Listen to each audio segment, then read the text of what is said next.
están? Bienvenidos a una nueva temporada de la NFL y una nueva temporada de Intercepción, el programa que hacemos con mucho cariño dedicado a todos ustedes. Soy Ricardo López Juárez aquí en Los Ángeles y como siempre saludo a mi compañero y amigo Enrique Hernández en la Ciudad de México. ¿Cómo estás, Vikix? Mi querido Rick, pues iba a decir extrañándote, pero hemos mantenido comunicación y eso siempre es bueno.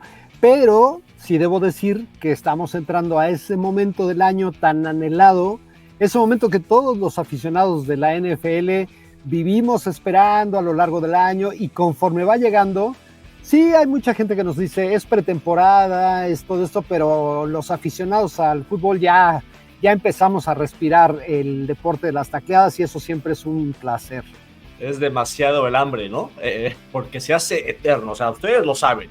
Esperar a la nueva campaña es una eternidad, pero ya estamos ahí. Y cierto, la pretemporada pues realmente no tiene mucho valor, pero significa que estamos cada vez más cerca y el kickoff, Enrique, está ahí enfrente de nosotros. La campaña regular está en cuestión de una semana y media. Estaremos hablando de eso a continuación. Pero en esta edición especial de Intercepción, Enrique, amigos, tenemos una sorpresa. Platicamos con uno de los más grandes corredores de la historia del fútbol americano, una leyenda de los Pittsburgh Steelers, un hombre carismático, productivo, que tuvo más de 13,000 yardas por carrera, casi 100 anotaciones y un final de carrera que fue verdaderamente de película. Me refiero a Jerome Bettis, el famoso camión, gran corredor de la NFL. Inolvidable el camión. Ya sea que seas aficionado, ya sea de los Rams, sea de los Steelers, da igual, o sea, este es un tipo de personaje de esos que realmente van dejando huella y no importa el equipo al que tú le vayas, realmente siempre es un placer ver jugar a alguien del estilo de Jerome Bettis y ahora como jugador retirado, haciendo gala de todo este ángel, de toda esta personalidad que tiene tan particular. Y para saber más acerca de Jerome Bettis, de lo que está haciendo y de lo que vino a hacer a Los Ángeles, además de comentarios sobre algunos equipos muy específicos para esta campaña, les dejamos esta charla exclusiva en Intercepción con Jerome Bettis, The Boss. ¿Qué tal? ¿Cómo están? Ricardo López Juárez, aquí en el centro de Los Ángeles y estoy en presencia de un grande, una leyenda, un inmortal del fútbol americano profesional, el gran Jerome Bettis, histórico corredor de los Steelers de Pittsburgh. Jerome, thank you so much for your time. How are you? No problem. Thanks for having me. Tell me about why you here. What is about Beacon that you are here in Los Angeles? Well, it's such an incredible platform that you have an opportunity to really speak about not only yourself personally, but the things that you're doing, the foundation that I have that I'm, is really close to my heart.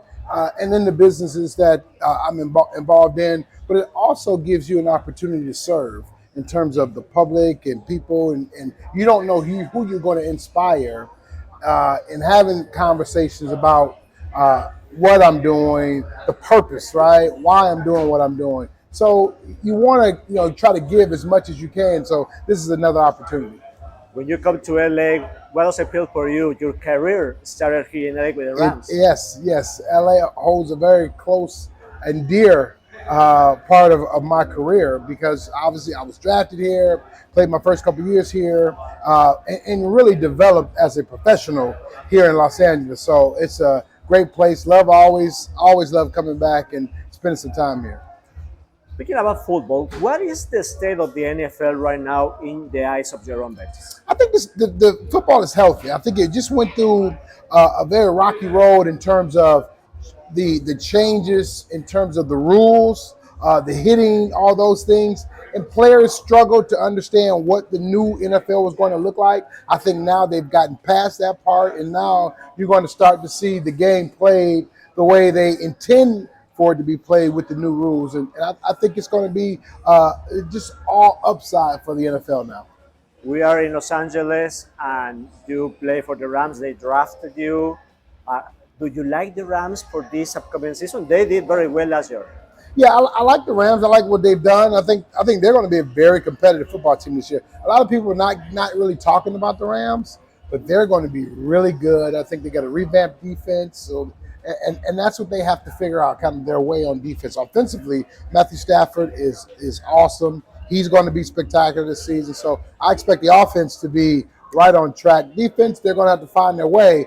But when they do, they're going to be a really good football team. What do you think about Karen Williams? The Rams running back, he was terrific last year, his first full season, and he's coming for more. Yeah, he was spectacular at Notre Dame, and I knew he was going to be really good as he got into the NFL. The question was, is he undersized? Can he do it?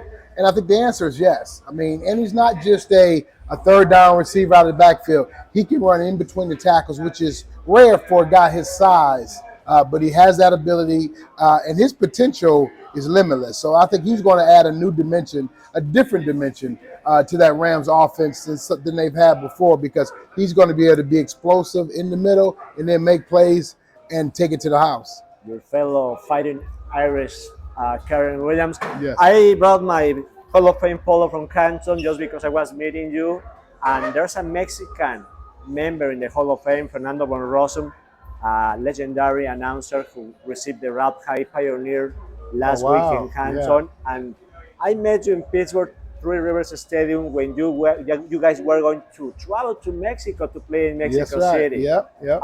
Give me your thoughts about Mexican fans for football, the internationalization of the game, and specifically my guy Fernando von Rossum.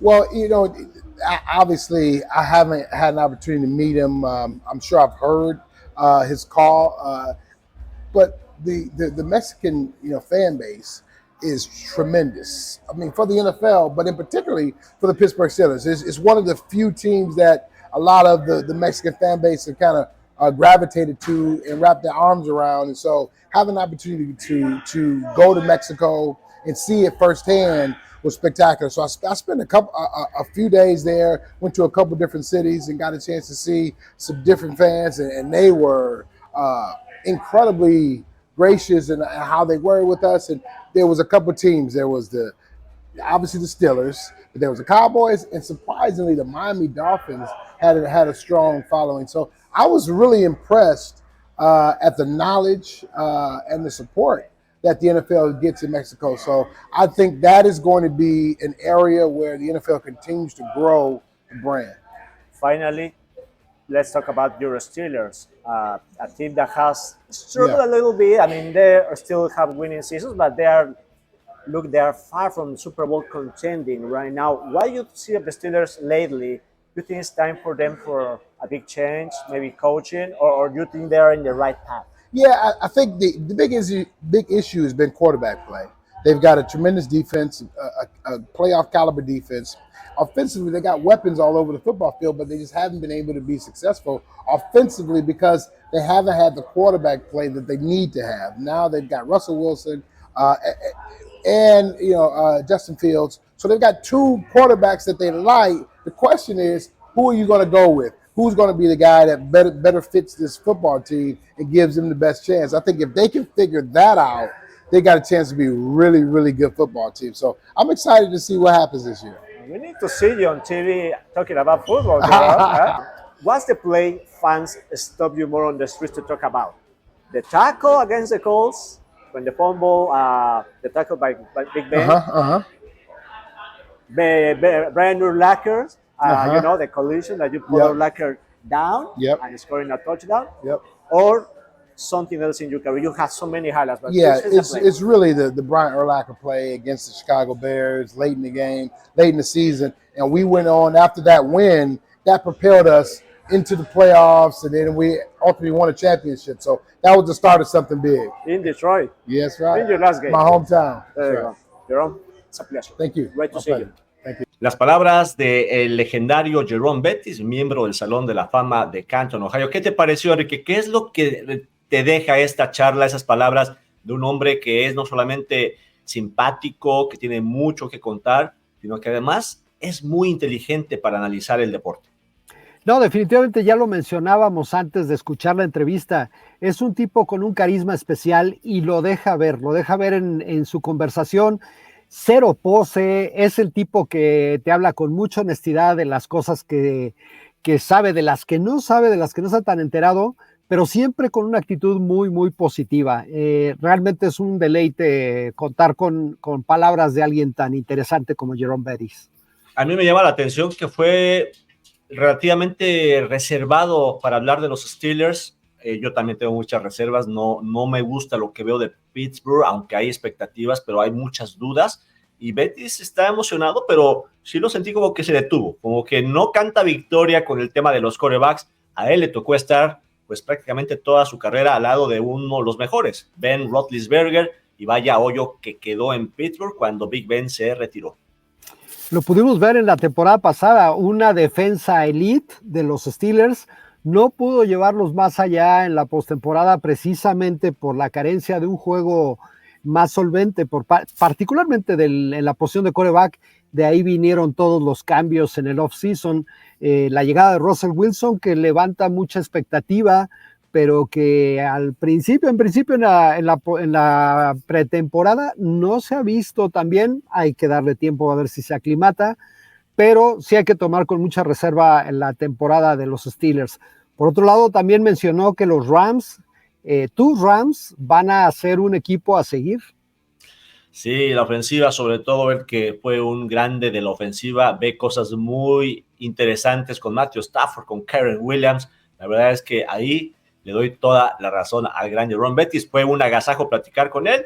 Y ahora sí, Enrique, la mesa queda puesta para que dentro de una semana aquí vamos a comentar el kickoff. Aquí vamos a analizar lo que se viene, la campaña regular 2024, comenzando con ese partidazo entre los Kansas City Chiefs de Patrick Mahomes y los Baltimore Ravens, revancha de una tremenda final de la conferencia americana. El conteo regresivo, pues ya está a punto de terminarse, mi querido Enrique.